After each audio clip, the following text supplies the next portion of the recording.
Hi, it's Humboldt Harvey, and this is my take on the fourth step. Made a searching and thorough moral inventory of ourselves. I'm going to start this chat with a reminder that in the description there is my guide to the fourth step. It's not just one of the usual beat myself up guides. I've seen all too many of those in my years in the program. After years of explaining how to do the fourth step over and over and failing to find a guide that covered it all, I decided to write one. It's free, so take a look. It might help you along the path. The fourth step. I can't even begin to count the times I've heard the following comments. I'm dreading the fourth step. I'm on my fifth, or insert any number here, fourth step. I've been working on my fourth step for 4 months or more. I'm confused as to what should be on my fourth step. These and other questions are the reason for having a seasoned sponsor. And by that I mean one who has worked the steps effectively. Hint. The ones that make balanced sense when they share in meetings. They're good choices. Length of sobriety doesn't always equal quality. Arg! These comments are the reason I want to bang my head with a bucket. Let's dive a bit deeper here and respond to each of them before we kickstart the important parts of this how-to talk. Keep in mind, it's only my opinion and nothing written in stone, but it has certainly helped more than a few. Okay. If you've taken more than 3 or 4 months to complete your fourth step, you've recently had something like a debilitating stroke and are learning to write again, you don't understand what to do and need to get a sponsor, or a different sponsor, or call your sponsor. If there's no real reason for the delay, then you're procrastinating, plain and simple, making the process more emotionally painful than need be. That said, I never recommend anyone starting their fourth step until they are completely familiar with the concept of our first 3 steps, to the point where they can teach them. I also stop people, except under extremely unusual circumstances, from beginning the work until their head is clear enough and they want to do it. If you truly understand the first 3 steps, you will really want to do this because you could see the relief and freedom of mind that will result. The last one of those comments is about working another fourth step. If you did it correctly, then you'll never do it again. Some people feel that after the fourth step, a bit later on, their memory and insight improves, and there is more to tell. You could maybe call that a second fourth step, or the fourth step part 2. But if you actually read our 12 and 12, you will find that the 10th step is not just a daily thing, but can also be a semi-annual house cleaning. Thus, in some cases, people are just mislabeling it, and in others, they really never did a thorough one from the start, or decided it would be smart not to reveal all their past and be rigorously honest. Not good. Rare occasions still when someone is consumed with revealing the same things over and over again. I have found that they have not done the rest of the steps to resolve their emotional attachments to the past. All these individuals are easy to spot as they continue to be in constant turmoil in their lives and shares, even after quote-unquote completing the 9th step. There are exceptions, as many of our brethren do have other mental and life challenges, strange karma, and it takes them longer to heal and understand, so don't be too quick to judge. Keep in mind our code of love and tolerance. By now it should be clear that we are on a path to remove the stumbling blocks that lead us back into the outdoor plumbing of our minds. Those emotional triggers and deceptive, unhealthy, and confusing traits we have adopted out of a life of twisted thinking, resulting in our spectacular life decisions. It really isn't rocket science. If I don't look at the things that create my way of thinking and my uncontrolled mental and emotional reactions that hardened into my character, I'm not going to be able to address them and begin the journey to changing and healing, thus keeping me safe from harm and from returning to the bottle. To be clear, that is the purpose of the fourth step. It is the first tangible sign of your willingness to escape the cycle of negative emotions and actions.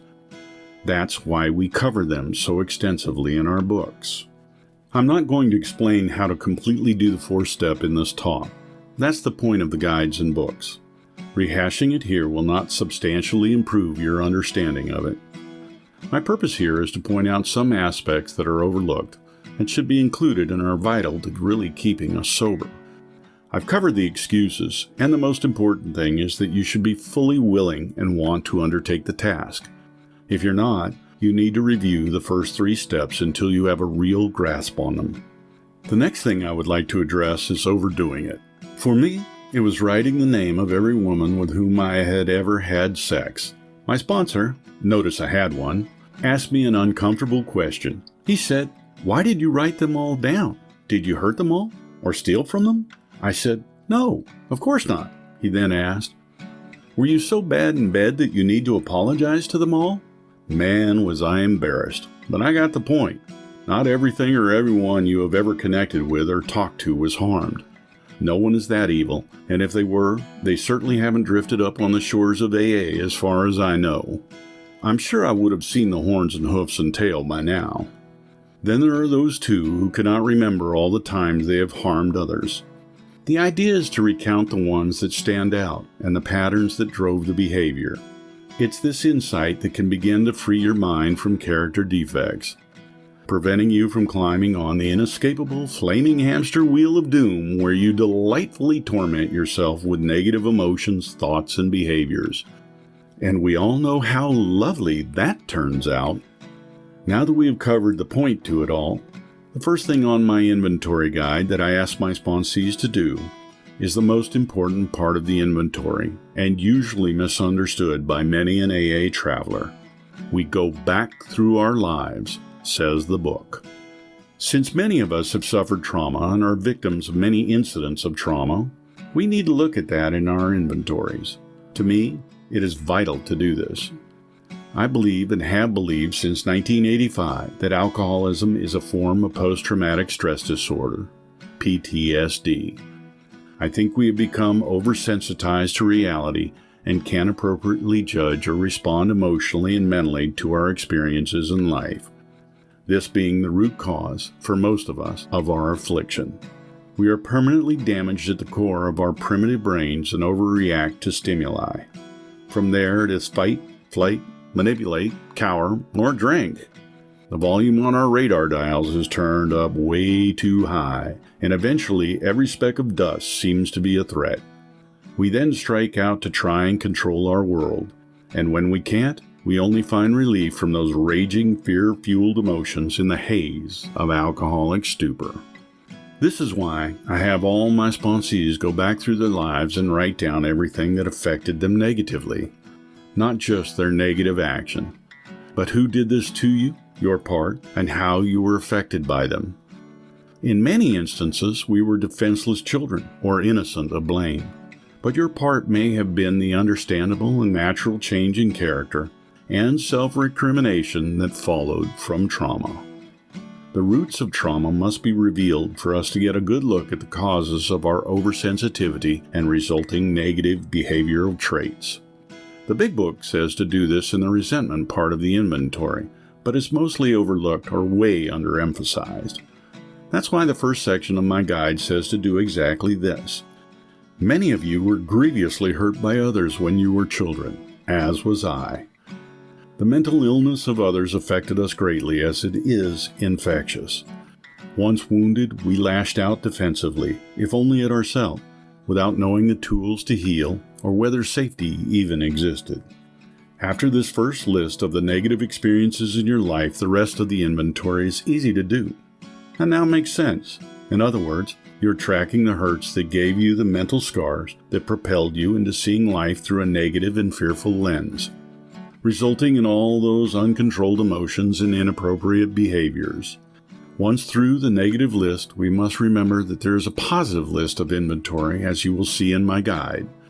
It clearly states to take a positive moral inventory in our literature. Remember, you too are a capable human being, worthy of love and understanding. A bent and crooked rod could only be straightened by applying the right tools. It's not useless or beyond repair, and neither are you.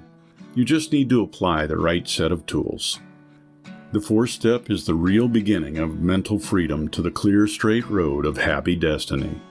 The list of positive experiences also gives you the confidence to know and grow your positive attributes, and is the much-needed counterbalance to having seen yourself in an overwhelmingly bad light. You are not the monster your ex thinks you are. Now you can see why I emphasize this, where we recount those parts of our lives that made us feel whole, special, and accomplished. These positive attributes are proof you can be returned to sane choices and that good things are possible in your life. You'll no longer be chained to that stinking thinking. This will reveal your patterns of behavior, the causes of your condition, and the direction to... Have I repeated mental freedom enough yet for you guys to catch on? It's all part of the good, orderly direction. Don't wait. Get started with your sponsor leading the way. Know that this is seriously the best thing you will ever do for yourself. Just beginning on it is the first real concrete step on a spiritual path and a solid connection to that unfathomable power, greater than yourself. From here, the rest is easy, and we guarantee you will know a peace and grace that you have never experienced before. May peace, love, and light be your heart's delight. Until next time, this is Humboldt Harvey wishing you happy trails.